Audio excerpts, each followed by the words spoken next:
जय हिंद दोस्तों, आप सभी बिहार बीएड प्रवेश परीक्षा की तैयारी कर रहे हैं। चलिए आइए जानते हैं 2023 के अंदर में 2023 में बिहार बीएड प्रवेश परीक्षा में जो टीचिंग लर्निंग एनवायरनमेंट यानी विद्यालय में शिक्षण एवं ज्ञान का जो वातावरण है, इससे 25 क्वेश्चन पूछे गए थे। वो 25 क्वेश्चन कौन कौन से और थे और किस किस तरह के प्रश्न थे, और आने वाली जो आपकी एग्जामिनेशन है इसमें ये जो प्रश्न है इसके हिसाब से किस तरह के प्रश्न और आने के अनुमान होंगे, उसको भी यहाँ पर हम लोग देखेंगे। जैसा कि आपको पता है कि बिहार बीएड प्रवेश परीक्षा की अगर बात करें यहाँ पर हम लोग, तो बिहार बीएड प्रवेश परीक्षा के अंदर में कुल मिलाकर के जो सब्जेक्ट की संख्या रहती है, वो टोटल जो सब्जेक्ट की संख्या रहती है वो 5 रहती है, जिसमें से आपका जो है इंग्लिश रहता है, इसके अलावा जो है हिंदी रहता है ना, इसके अलावा रीजनिंग रहता है, रीजनिंग के बाद आपकी ये टीचिंग लर्निंग एनवायरनमेंट रहती है, इसके अलावा जीके रहता है। कुल मिलाकर के 120 क्वेश्चन यहाँ पर होता है और 120 मार्क्स होता है। ठीक है, कोई भी नेगेटिव मार्किंग बिहार बीएड प्रवेश परीक्षा के अंदर में नहीं होती है।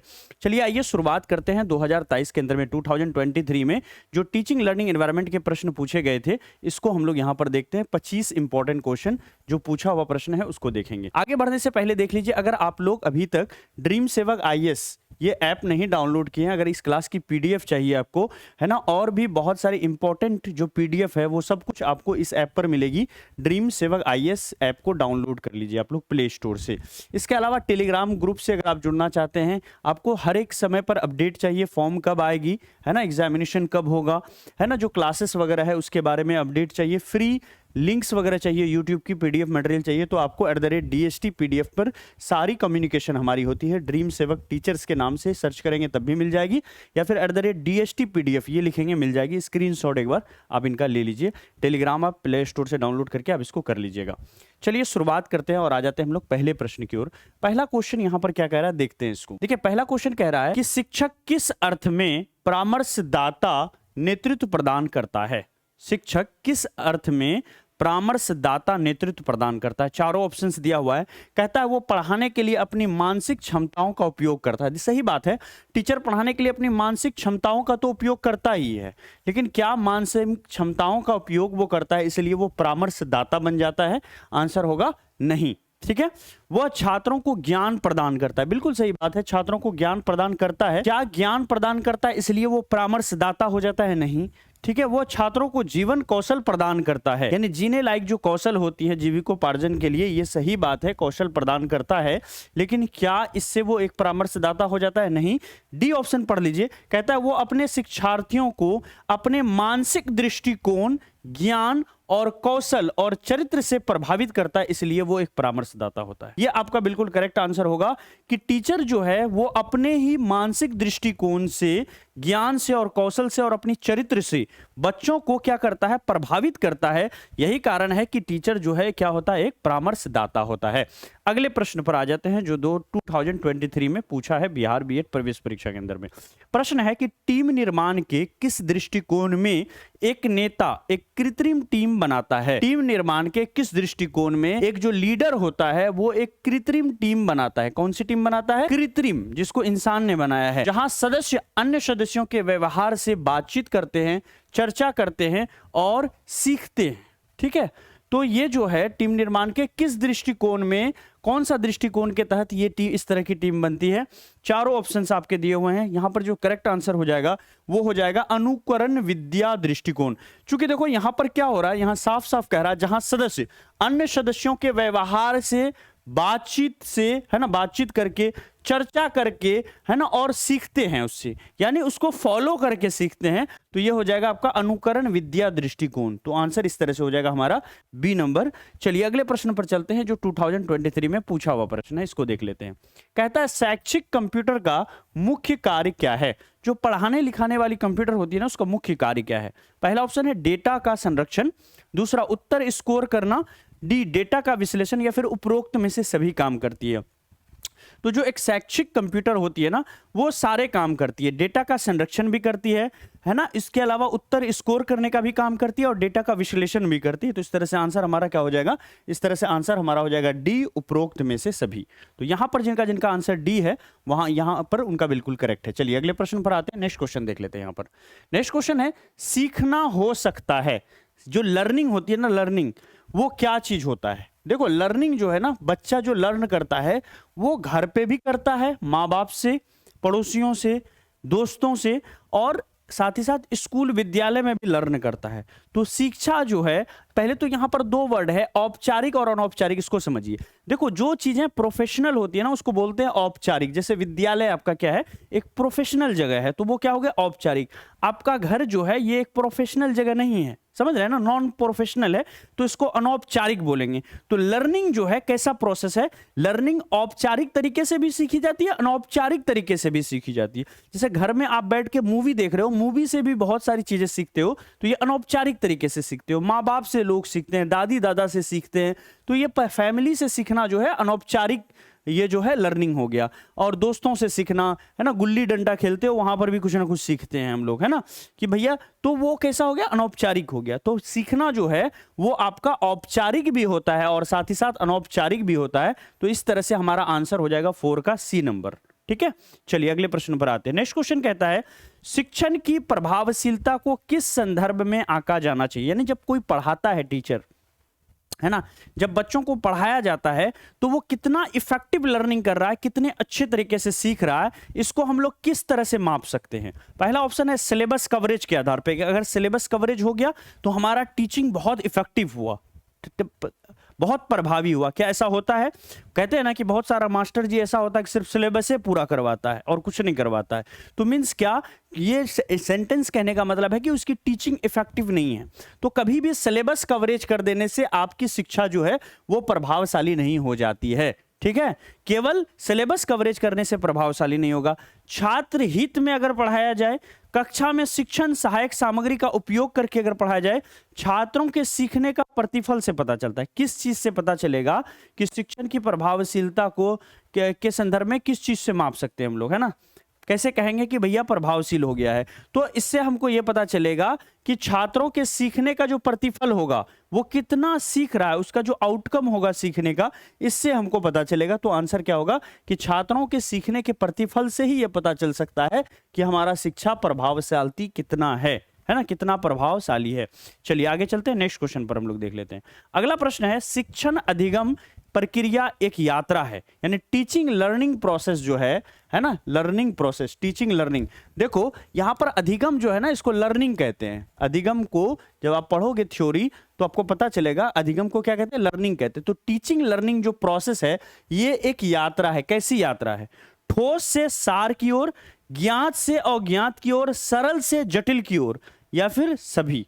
तो याद रखिएगा कि टीचिंग लर्निंग प्रोसेस जो है वो ठोस से सार की ओर भी है, ज्ञात से जो चीज पहले बच्चा पढ़ रखा है उसी को पढ़ाना है आपको, फिर धीरे धीरे अज्ञात की ओर ले जाना है उसको, जो नहीं जानता है उस बारे में उसको बताना है। पहले जिससे बच्चा कनेक्टेड है पहले से ही वो चीज आप बताइए, फिर बच्चा जब आपसे पूरी तरह से कनेक्ट हो जाए तो धीरे धीरे वो वैसी बातें बताइए जो बच्चा पहले से नहीं जानता है। इसके अलावा पहले सरल चीज पढ़ाई जाती है, इसीलिए देखते हैं किताबों में उर्दू पढ़ते अलिफ बे ते से, हिंदी पढ़ते क ख ग घ लिखा रहता है पहले ABCD, फिर A for Apple B for ball सिखाते हैं ना, तो दो दो अक्षरों को, तीन तीन अक्षरों को जोड़ना सिखाते हैं, फिर एक से ज्यादा अक्षरों को जोड़ना सिखाते हैं, फिर पूरा सेंटेंस सिखाने लगते हैं। जब वर्ड बच्चा सीख जाता है तब सेंटेंस सिखाने लगते हैं, यानी सरल से जटिल की ओर सिखाया जाता है। तो टीचिंग लर्निंग प्रोसेस जो है ये सारी चीजें हैं, तो आंसर हो जाएगा डी, उपयुक्त में से सभी। चलिए आगे चलते हैं अगले प्रोसेस पर, अगले क्वेश्चन पर। क्वेश्चन है, सीखना एक प्राकृतिक गतिविधि है। सीखना क्या है, एक प्राकृतिक गतिविधि है। कैसे आप मानते हो कि सीखना जो है एक प्राकृतिक गतिविधि है, किसके लिए है सीखना एक प्राकृतिक गतिविधि, किसके लिए, शिक्षार्थियों की, शिक्षकों की, व्यक्तियों की, या फिर जीवित प्राणियों की। देखो लर्निंग जो है ना वो किसी टीचर या स्टूडेंट तक क्या है, टीचर या स्टूडेंट तक वो नहीं बटा हुआ है।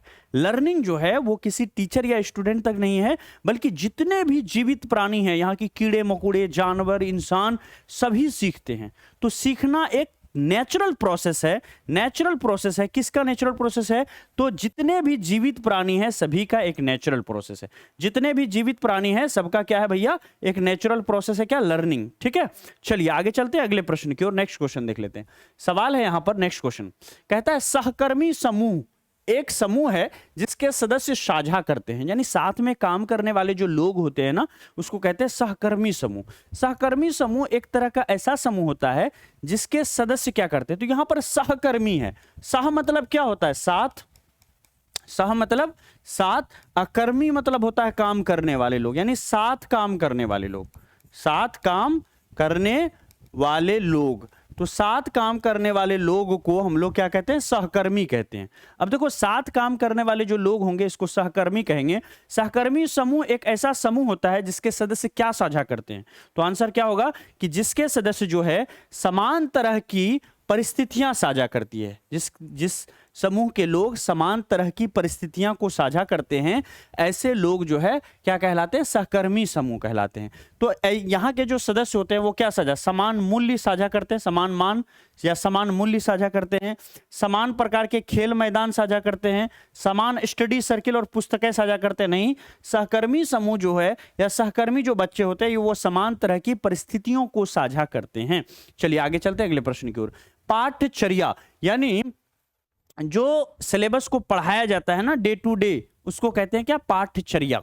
ठीक है, सिलेबस हुआ पाठ्यक्रम, पाठचर्या क्या हुआ? जो डेली टीचर पढ़ाने के लिए ले जाएगा, है ना, जो आज का क्लास का रूटीन होगा, जो आज पढ़ाना है जितनी मटेरियल को, वो पाठचर्या कहलाएगा। तो पाठचर्या क्या है आपके हिसाब से? पाठचर्या का मतलब क्या समझते हो? तो संस्थान का जो एक दिन का वन डे का जितना भी एक्टिविटी होगा वो सब पाठचर्या के अंदर में आता है। वन डे की एक्टिविटी यानी आज की जो एक्टिविटी होगी, जितनी सारी एक्टिविटी संस्थान के अंदर में होगी, सबकी सब जो है समग्र गतिविधियां जो है वो क्या कहलाएगी? पाठचर्या कहलाएगी। तो इस तरह से आंसर क्या होगा कि पाठचर्या क्या है? तो एक संस्थान के अंदर में, या मान लेते हैं स्कूल है, उसके अंदर में जितनी भी तरह की गतिविधि होती है वो पाठचर्या का भाग होता है। ठीक है, चलिए आगे चलते हैं अगले प्रश्न पर। निम्नलिखित में कौन सा पाठचर्या की प्रकृति है? पाठचर्या की प्रकृति कौन सी है? ठीक है, देखने का प्रयास कीजिए क्या आंसर हो जाएगा। तो देखो, पाठचर्या जो है वो गंभीर होती है, रचनात्मक होती है ना, रूढ़िवादी होती है। तो आंसर क्या होगा? पाठचर्या जो है वो क्या होता है? उपयुक्त में से सभी होती है। ठीक है, चलिए अगले प्रश्न पर चलते हैं। नेक्स्ट क्वेश्चन कहता है कार्यक्रम के सभी तत्वों के बीच सामंजस्य स्थापित करना है। कार्यक्रम के जो प्रोग्राम होती है उसके सभी तत्वों के बीच एक सामंजस्य स्थापित करना। ठीक है, एक सामंजस्य स्थापित करना क्या कहलाता है? कोई भी कार्यक्रम हो रहा है उसके सभी तत्वों के बीच सामंजस्य स्थापित करना, उससे घुल मिल जाना क्या कहलाता है? देखो, इसको कहते हैं समन्वय स्थापित करना। क्या कहते हैं? समन्वय स्थापित करना।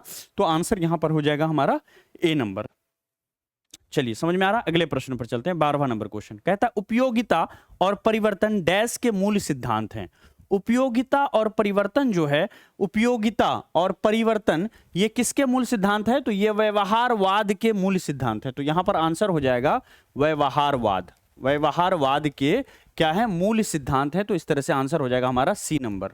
ठीक है, चलिए अगले प्रश्न की ओर चलते हैं। नेक्स्ट क्वेश्चन है कानून का शासन महत्वपूर्ण है। कानून का शासन क्या है? महत्वपूर्ण है। कानून का शासन क्या है? महत्वपूर्ण है। क्यों महत्वपूर्ण है? देखते हैं यहां पर। कानून का शासन महत्वपूर्ण है। क्यों महत्वपूर्ण है?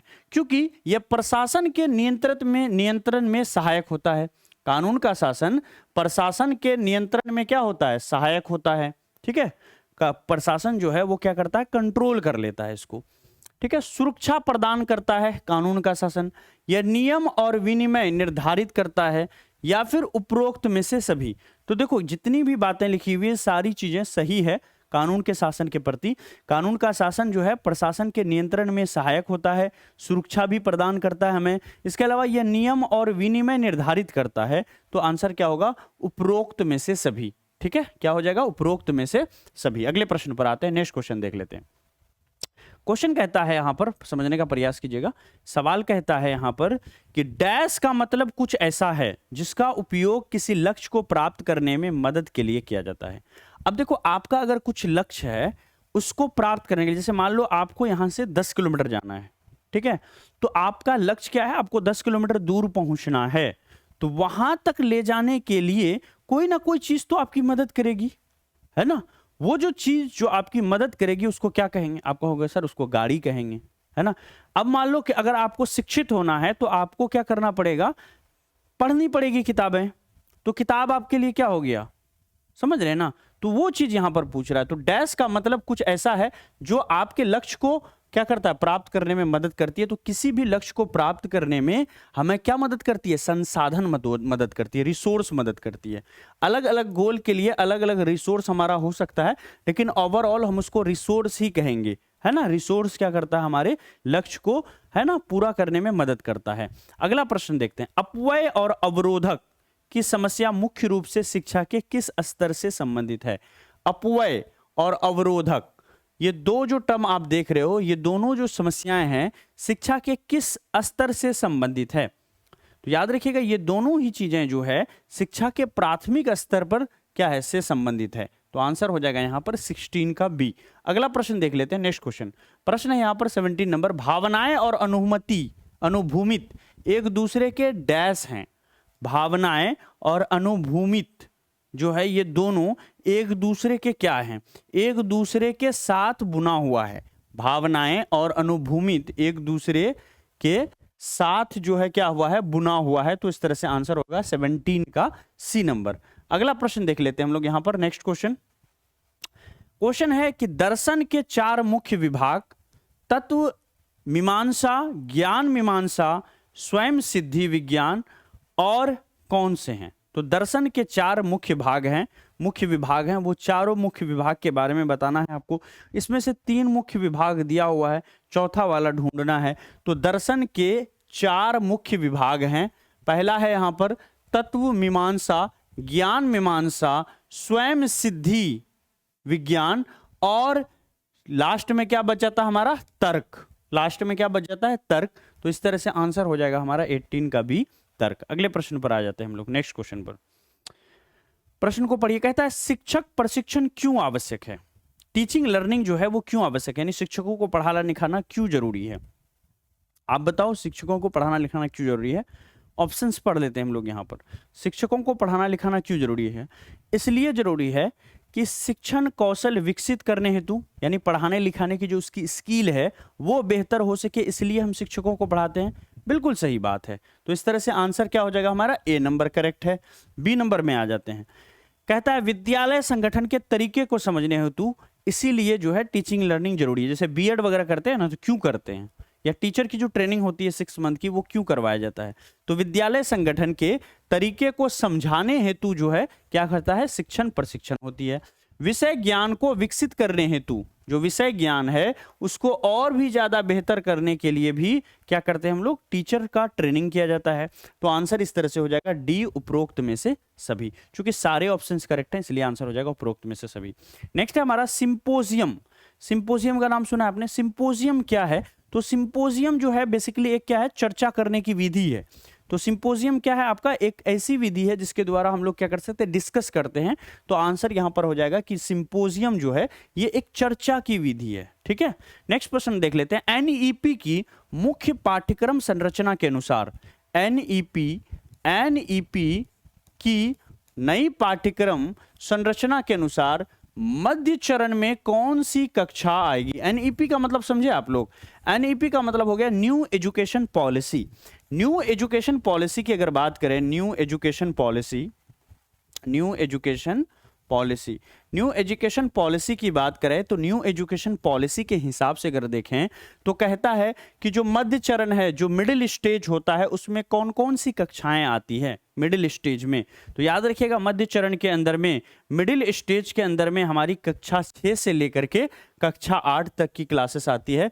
तो आंसर यहां पर हो जाएगा 21 का बी नंबर। तो यहां पर जितने जितने लोग आंसर दे रहे हैं 21 का बी, उनका बिल्कुल करेक्ट है। ठीक है, चलिए आगे चलते हैं अगले प्रश्न की ओर। नेक्स्ट क्वेश्चन देख लेते हैं। काफी लंबा चौड़ा प्रश्न है, देखिए इसको क्या कहता है। सवाल कह रहा है इसमें कि एनईपी 2020, फिर से देखिए न्यू एजुकेशन पॉलिसी पर प्रश्न पूछा है। तो अभी तक कितने प्रश्न हो गए, 2 प्रश्न ऐसे हो गए जो न्यू एजुकेशन पॉलिसी से पूछा है, यानी नैप हमको इस साल भी पढ़ के जाना होगा। ठीक है, तो न्यू एजुकेशन पॉलिसी के मूलभूत स्तंभों के संबंध में निम्नलिखित कथनों पर विचार कीजिए। ठीक है, और फिर यहां पर आपको क्या करना है, कौन सही है वो भी आपको बताना है। ठीक है, 22 नंबर में।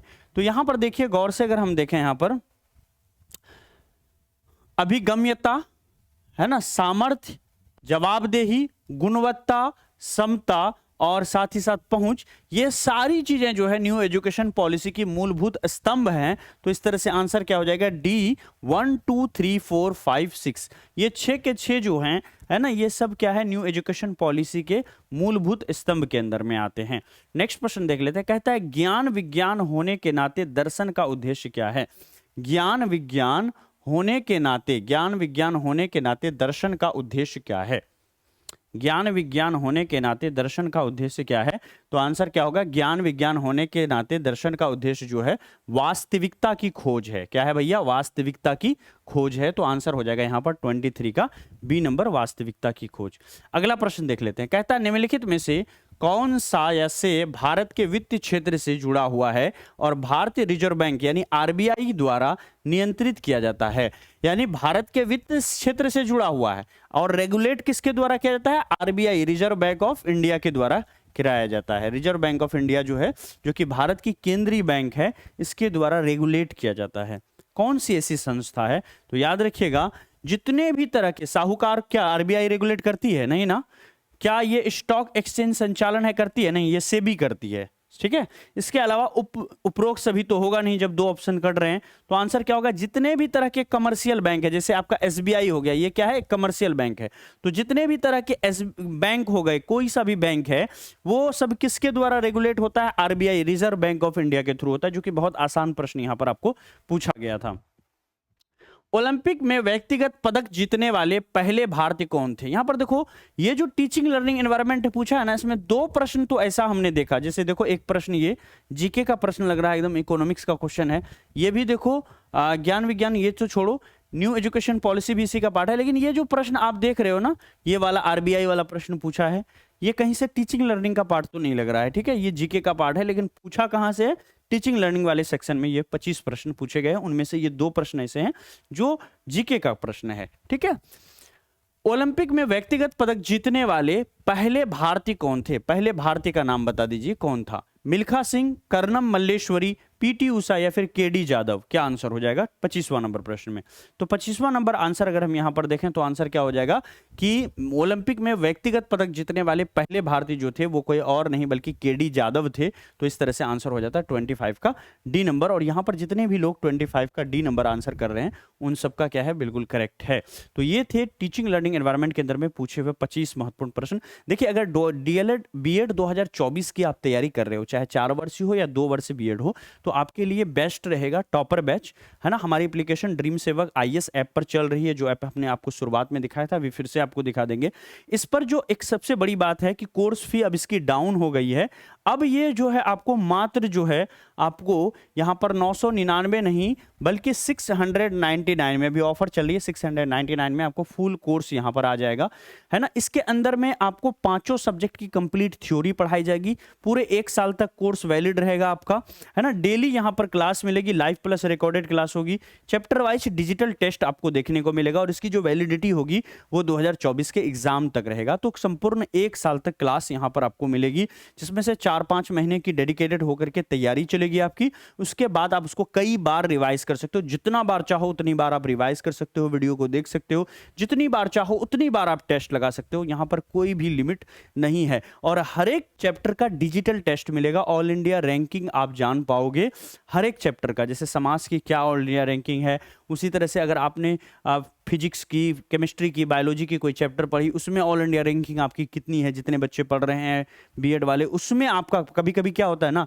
आप यहाँ से तैयारी कर रहे हो, कोई दिल्ली में बैठ के बीएड की तैयारी कर रहा है, लेकिन पता नहीं चलता है कि आपकी रैंकिंग और 10,000 बच्चों की रैंकिंग में आप कहाँ फिट बैठते हो। लेकिन जब सारे बच्चे एक साथ पढ़ेंगे और सारे बच्चे एक साथ यहाँ पर चैप्टर वाइज टेस्ट लगाएंगे, तब आपको ये पता चलेगा कि आप भैया 10,000 बच्चों के बीच या 5,000 बच्चों के बीच या 20,000 बच्चों के बीच आपकी रैंकिंग कितनी है, कहां पर आप फिट बैठ रहे हो, ठीक है। तो इस तरह से ये जो कोर्स है काफी बेनिफिशियल रहेगा आपके लिए।